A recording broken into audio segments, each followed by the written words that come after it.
Assalamu alaikum and welcome back to Kalashnikovia, the show where we discuss the Quran in ways that perhaps you haven't heard the Quran discussed before. In the previous episode, we started with a beautiful verse of the Holy Quran where it says, they wish to refer legislation to the Taghut, يَتَحَاكَمُوا إِلَى الطَّاغُوتِ. And Allah says, وَقَدْ أُمِرُوا, they were commanded to أَن يَكْفُرُوا بِهِ, that they should disbelieve in it. Now, if you guys have been watching the shows previously, you'll remember that we said that when Allah says the word yakfiru or kafara in the Quran, the idea of kufr in the Quran, when it's translated, it's often translated as disbelieve. So when you read this verse, it's going to tell you they were commanded to disbelieve in the Taghut. But actually what it's saying is they were commanded to reject it and not refer legislation to it. Now, that verse brings us to a discussion that's going to help us to exemplify the importance of this verse of the Quran and the overall ethos of Islam, in fact, whereby we see that a so-called Shia has become the mayor of a major city in the bedrock and temple of Satan, America, today. And that is, of course, Mamdani. That's what we're going to be discussing. I'm your humble host, Sheik Muzzafar, and here in the studio we have with us Sayyid Abdullah. Assalamu alaikum. Wa alaikum assalam wa rahmatullah. So I've been asked to kind of play devil's advocate more, which is really difficult for me, by the way, because You're good at it. It's okay. Okay, so Mamdani's a good guy. I mean, come on. It's so difficult to say it. I'm going to try. He's a good guy. I mean, he's down to earth. He's going to help the community. In fact, you know what? This is going to help youths because they're going to look up to him. Shia youths in particular, they're going to say, wow, I can be a mayor one day. In fact, I can even be the president of the United States of America. Okay. Proud of you. Yeah. This is going to give our people and our community faith and hope in the future. Oh man, it's so difficult for me to say, but there you go. I'm playing devil's advocate. How do you feel about that? I feel really good. No, you don't. No, I'm glad to see you go. I am cringing inside so hard. I'm glad to see you go to hell. Ah, okay. Well, look, sometimes when you look at a person and you look at their achievement aside, I don't mind. The guy could be a really nice guy, personality-wise, friendly, always smiling, jumping around. I've seen him in the parade, the colors parade as they call it, jumping around, dancing. He seems to be a really nice guy. He wants to serve the community. Ahlan wa sahlan. By all means, serve the community. What's that got to do with me? I draw my line when you use Islam and the Ahlul Bayt alayhim as-salam. That's my line. Take them out of your tongue. I think I said to you this before. Yeah. The Will Smith slap of Chris Rock. Get my wife's name out of your tongue or out of your mouth or something like that. Right? He got slapped. Take Islam and the Ahlul Bayt out of your tongue and do whatever you want. How good you are, I don't care. For those who find you good, they find you a role model for them, by all means. You can take them to hell with you for all I care. But when it comes to Islam, that's when I rage. That's when my rage comes in.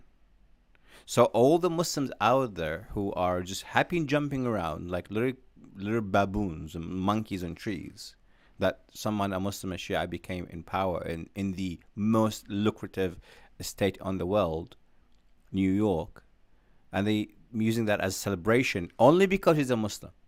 Why didn't they celebrate the guy before him or the guy before him, the guy before him, or the guy before him? Why is he being celebrated? He's being celebrated because he's a Muslim. And that's where I come into play. That's what I can say. That's where I say, enough is enough. Do whatever you want. Do not come anywhere in my Islam. If you come anywhere near my Islam and use my Islam to rally people behind you, I'm going to say wherever it takes me, I'm going to say wherever comes to my mind and my heart. So him being good, aspiring to be like him, not my issue.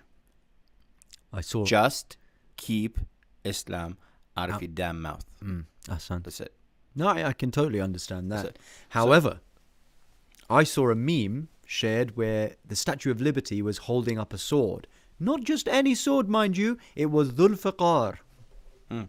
And, you know, they were saying how Mamdani, you know, he's Yeah, going to look, no, Shiify see, America. No, see, this is what people don't. God. See, this is what people don't Stupid. understand. See, this is what people don't understand. The gravity of this. Psychologically speaking, when you have something so sacred, how do you make people think less of it? It's like, you know, there was like a few years back, like, I don't know, maybe more than 5, almost 10 years back, the trend of burning the Quran. Right. Now, what happens is that they will show you a clip of a person burning the Quran, right? Or talking about the Quran burning. Now, because it's a sacred book to Muslims, because you keep seeing the same clip and you keep hearing about it, Quran burnt, Quran burnt, Quran burnt, what it does, it lowers the status of Quran in your mind. So what they're actually going for is not the actual Quran being burnt, but what they're going for is to make you look at the Quran as another book. Okay. So the danger here is what's happening is when they put the statue in burqa, right? They put it, they're wearing the burqa, or they holding the sword of Amir al-Mu'mineen. Now the sword of Amir al-Mu'mineen loses value. The burqa, the hijab, loses its value. When you see people in the street saying stupid things, Islamic things like La hawlillah, Allahu Akbar, and they're not even Muslims. Yeah. I think you showed me one of the memes, right? When people saying this and they just saying it into a joke, they making a joke out of Islam. Yeah. They're making a joke out of the Quran. Right. Because we all know, in no way in hell, excuse my language, no way in this world that in New York or America ever going to be a Muslim state. Sayyid, let me stop you right there, okay? New York City is the place where the infamous September 11th inside job took place. And there has been hostility inside New York against Muslims for a long time. Yeah. There's been Islamophobia, etc. Now we see a shift in that, where lots of people are saying La hawla wa la quwwata illa billahi al-ali al-azim. For example, I saw a blonde girl and she was just walking down the street and she said, "Oh, I'm going to the election." Then she suddenly says that, and it's like, whoa, how did she learn that? And there's lots of memes and videos coming out and people praying in the streets. This is surely a good thing, Sayyid. How can you deny it? Allah is being glorified. Okay. So I'm sure you and the people have heard of Trojan Horse before, right? So what's happening is a Trojan Horse. Now, America, they done their war on terror. They came to our lands, they occupied our lands, they took our resources, and their boots still on the ground. So that was what they wanted to achieve, has been achieved. Now, Islamophobia, creating hatred towards Muslims, that has already been achieved. People hate Islam and Muslims. That has already been achieved. Now, what they want to do now, they want to really break Islam really hard. That's the next move. Now, how do you do this? The way you do it is that you give them the platform. So this is where the Trojan Horse happened, right? So the Trojans, or whoever Trojans. the people that Troy. Trojans. Trojans. So when they left the horse and the people came and they saw no army, they just saw the horse. They were happy. All right, we defeated the army and we got a gift. So Muslims, they've been inside this cocoon, protecting themselves, right? And for a long time, they're trying to keep themselves safe from hatred, racism, Islamophobia, and you name it, right? And now all of a sudden, enemy is gone. And they're, popping up. And it's just a matter of time before the crocodile, closes its claws or teeth or whatever it has. Jaws, and will eat them. So now you have the far right and far left, right? Yeah. The far right, now they're just letting the Muslims come out and talk and do whatever. Then they will gonna attack them hard. Well, we have narrations from the Al-Bayt Salamullah alayhi. Yeah, Bismillah. That people, when they go to Rome, they will be massacred at some stage. Really? Yeah. And that's what the enemy is playing. They're playing that game. They're playing the game like, let the Muslims have fun. Let's bring them in. Like, give them closer. And one of the things that they can use, that one of the things that using with this Mamdani nonsense is that they're using him to keep Muslims in check. Right? If you want something done, you come to me, I'll give it to you. So therefore, I'm observing of what you're doing. And then Mamdani becomes another CIA agent operative, where they tell him, okay, what do you think about this guy? What do you think about this guy? And then he himself send a report saying, oh, by the way, these guys are up to no good. And that's what's happening. So the Muslims are celebrating something that's actually going to be the demise of them. They're not, like, I don't want to say, the end of the day, the Westerners, they're not going to like you no matter what happens. So if you're talking about millions of people, how many out of these millions of people, in America now they're 250 plus million in population, how much of them, or how many of them are actually like Muslim and Islam? Actually, I'm glad you brought that up, because that's something I've noticed as well. They're celebrating right now, many Shias, Muslims generally, they're like, wow, Mamdani, etc. But they're not seeing what's happening behind the scenes. The far right is going to come back with a vengeance. If you just think about when Obama was elected, after him, that's when you got Trump. Yeah, so one of the things, like one of the distractions, one of the illusions that they're creating is, for example, they say, oh, he's a pro-Palestine, he's against the Zionism, he doesn't want to go there.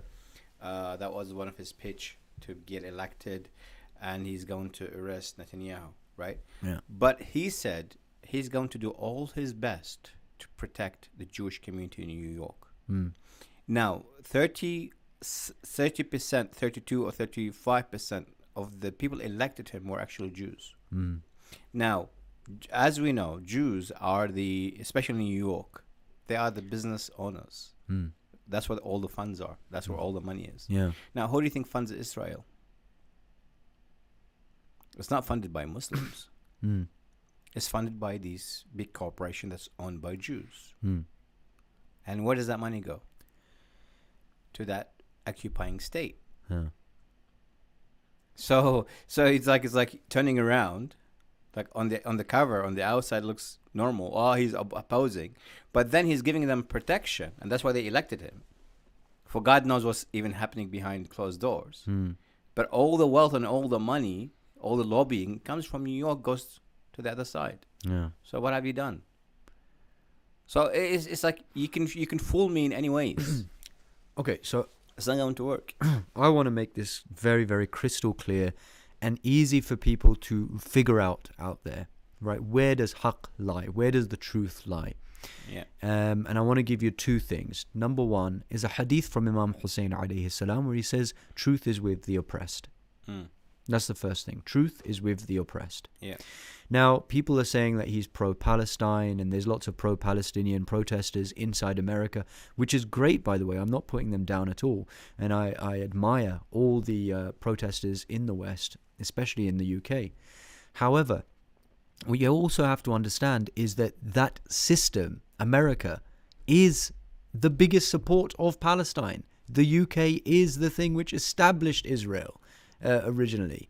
You know, fine, you're protesting, but the system itself is against. I don't know how to put it, just to make it more obvious. It's like, the way I put it, out of sheer desperation to try to explain this to somebody the other day, is I was like, listen, imagine there's a tank and it's shooting children, okay? And it's automatically going to shoot those children. There's a timer inside and it's just bang, bang, bang, and it's just killing men, women, children, villages, obliterated. Once in a while, the operator is changed. One comes out, another one goes in. But the tank continues to shoot. That's right. That's what it is. It doesn't matter who's there. That's what I said. The system is always the same. Doesn't matter who you have. Yeah, into play. Truth is never with America. Yeah. Ever with America. And never with Britain either. Okay, that's the first thing. The second thing is, you have to understand this through the words of George Bush. La'anatullah alayh. He said that, look, this is a crusade. After 9/11, he called it crusade. which incidentally began where? New York City, subhanallah, if you really think about it, the entire crusade against Islam began in that city. You know, it was a false flag, it was an inside job, etc., etc. Yes, but the point is, they use that as a propulsion against the Muslim world. The entire Muslim world has been attacked since then. And now they've brought a Shia into office in that very city. So yeah, you have to understand it through a crusade, and it really is. It's one of the few things that I agree with an American president about. It is a crusade. And now it is a crusade, and like I said, so now all they did is, like you said, you gave the example of the tank. What they did is they just changed a soldier. That's all they did. Now it happened to be the soldier happened to be a deviated Muslim who has no aqidah, who has no Allah and the Ahl Bayt make. Islam makes no difference to him because the guy, there's nothing about him is Islamic. No, say it, but even his you know wife, what? There's nothing Islamic about this guy. It's irrelevant. Like what is it? It's irrelevant. Let's say that he was the most top-notch Maulana, praying 5 times a day, fasting even when he doesn't have to, when it's not wajib. He is going to Hajj every single year. He pays zakat, he pays khums, he preaches the finest of words. He never committed a single sin in his entire life. If that kind of a person even became the mayor of a major city or the president, that person's a kafir. Yeah, regardless. Do you not understand? They are supporting that system. The entire system is evil. The entire system, the only service you can do to that system is to help tear it down. It's like the Mumukil in Lord of the Rings. You have to bring it down. Yeah, so this is what Allah said. You can't go and sit on top of the Mumukil and just be like, oh, you know what? I'm going to serve my... What are you talking about? That Mumukil is headed towards Minas Tirith. It's destroying the Muslims.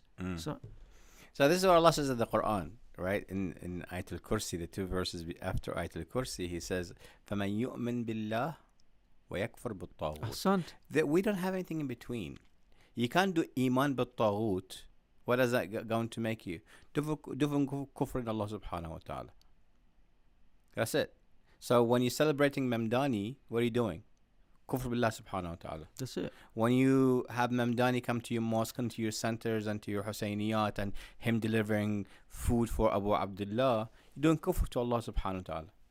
That's what you're doing. Because yu'min billah yakfur bil-taghut.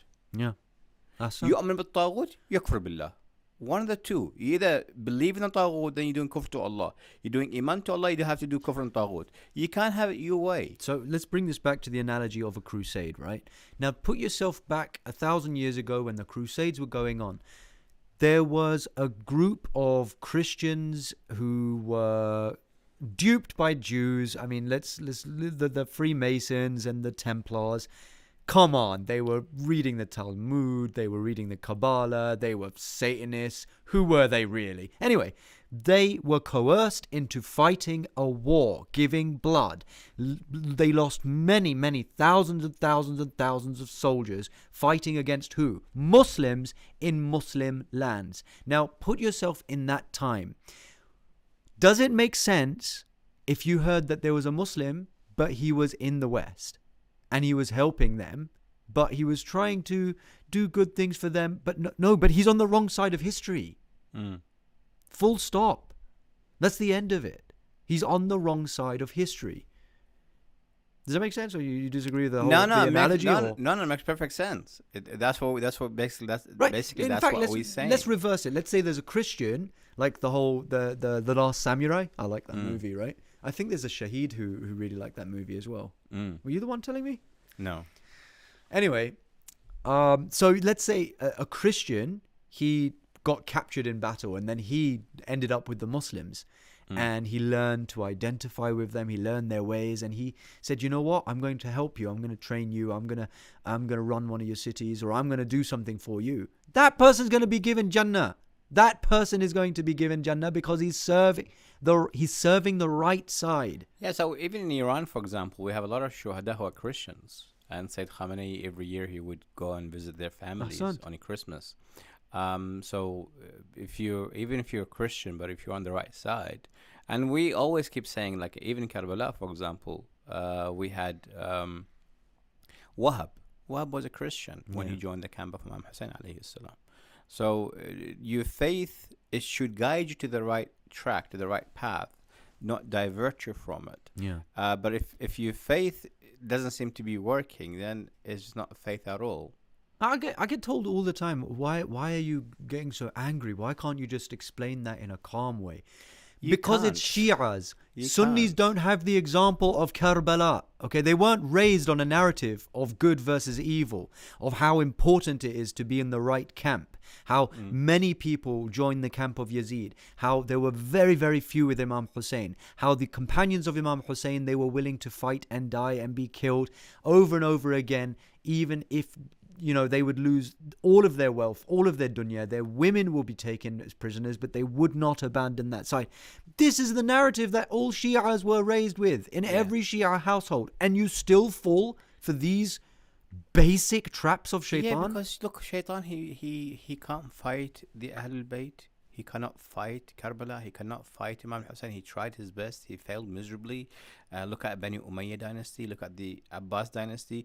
The Abbas dynasty, at some point, they said, whoever wants to go to Ziyarah to Imam Hussein, we have to cut one of his limbs. And people were lining up. Like, here's my hand. Right? So they failed in every sense of the way. They even tried to, like open the water of the river, the Euphrates, so they can cover the Imam's grave. It did not work. So Shaitan tried all his tricks, it did not work. But now, in this time, he's like, look, I'm not going to fight the Ahlul Bayt. That's a war I cannot win, but let me fight their fellows. These guys, if I can misguide them, then they would divert everything. Then everything becomes nonsense. Yeah. So Allah says, وَقَدِمْنَا إِلَى مَا عَمِلُوا فَجَعَلْنَاهُ هَبَاءً مَنْثُورًا. It's like, I'm a Shia, I pray, I do ziyarah, I do the Arba'in walk. But Allah says, yeah, true, you done that. And there it is. Go take it from someone else. You had no iman, you had no belief to begin with. So this is what we're dealing with. We're dealing with a fundamental war, a war of brains, a war of intellect, a war of beliefs, a war of creed. That's what we're dealing with. And I think one thing that we tell people to make them understand this is that America is the Yazid of our time. Yeah. And I think, you know what, we need to stop doing this. It's not the Yazid of our time. It's way, way worse than Yazid. So much worse than Yazid. We say it's the Fir'aun of the age. It's way worse than Fir'aun. Yeah. Way, way worse than Fir'aun killed a couple of people, and he did it for a specific purpose.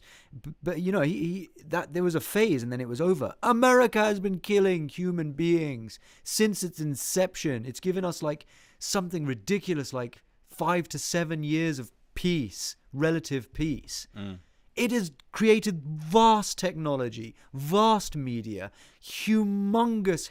The hegemony of America is so overwhelming that even here in Iran, when you walk down the street, you see Disney posters, Disney characters being sold to children.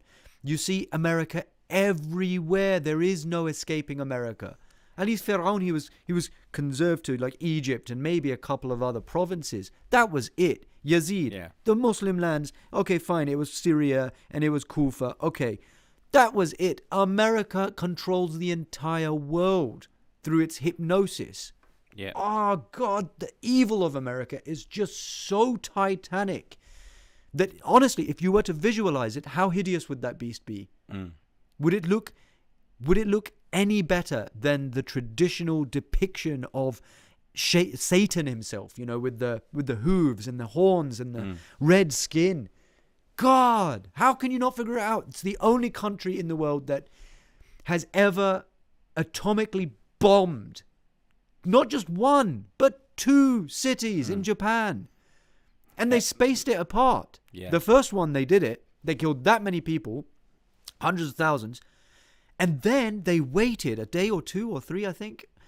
I have to check. Then they did the next one. The entire world was so terrified. They were just frozen by that.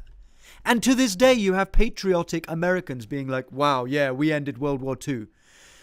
The bad guys won World War II, and the bombing of Hiroshima and Nagasaki was the stamp of approval that, yes, it definitely is the bad guys who won World War II. We're living in a world where they now rule supreme. Yep. Anybody who tries to question them, they're radical, they're crazy, they're extremist, they're terrorists, whether it's Iran, North Korea, Venezuela, it doesn't matter who you are. That's what it is. Jesus Christ, how can That's you the not war. see how terrifying, how terrible America is? Take Islam out of it and it's still goddamn obvious. It is the single worst civilization to have ever existed. It created diseases that never existed before. It's the one that spread sodomy all over the world and forced every government across the world to accept sodomy. My God, you've got people who think that they're freedom fighters, who think that they're civil rights resistance leaders holding up flags literally to justify one man mounting another. Oh my God! Because of America. Keep going. I'm enjoying this. For once, it's not me doing this. Look, what are you supposed to say to people to make them understand? Every other day, somebody asks, like, Sheik, is it okay if I carry on living in America? Why would you want to? Everybody's fat. Why would you want to live there? Why? Because they're giving you great products? That's all America is, a huge corporation. They're giving you great food, tastes, pleasures, sexual gratification. Oh my God. Somebody described it as a pornotopia. A pornotopia. And guess what? The whole world is that now. Yeah. Why? Because they have done... They've referred legislation to the Taghut. That's it. They've accepted the Taghut. That's it. Feeling better? A little bit. Good. Imam Khamenei, when he says that Iran is the nation of Imam Mahdi alayhi salam, people have to understand why. For Christ's sake, you're the Shia. You were born and raised to be the soldiers of Imam Mahdi. Look at how far you've gone from the right path. Just because you didn't accept the blatantly, glaringly obvious truth. Oh, why am I even bothering say it honestly? Maybe there's someone out there in the world might hear it and might be moved and changed by it. Through this program, we had many people texting and messaging and calling and saying, okay, we're done. Thank you for showing us. Well, God bless them. So one person, if we can manage to get our voice across and make ourselves heard to one person, that Allah subhanahu wa ta'ala wants him to hear it, then we've done our duty. So at the end of the day, it makes it worth a while knowing that some people out there actually watch, listen, and apply. And I know that for a fact because people have been contacting me on a personal level and speaking to me about this and saying, okay, we're done, we had enough, we're moving out. And that's what we do. Now, sometimes we see it pointless because me and you, we always, shouting and screaming at the top of our lungs, and we think that no one is listening. But Allah subhanahu wa ta'ala, obviously, He would not put me and you in this place if there was no one out there who needs to hear what we have to say. God bless you, Sayyid. Jazakallah. We're out of time. Thank you for listening to my little rant. And Pleasure. Thank you to all of you as well. Jazakallah for putting up with us. For putting up with me, rather. I do feel a little bit better. If you are listening, you are the resistance. To add to the point that Sayyid just made, if anything that we are saying is getting through to you, there's a reason why it's getting through to you. We are not guiding you at all. Actually, Allah subhanahu wa ta'ala is the guide. There's no reason why you should stumble across this video, considering that all the algorithms are going to be against us. But that's where you guys come in. Post your comments, queries, and questions in the comments below, and don't forget to share, subscribe, and you know the drill. From myself and from Sayyid, we bid you Assalamu alaikum wa rahmatullahi wa barakatuh.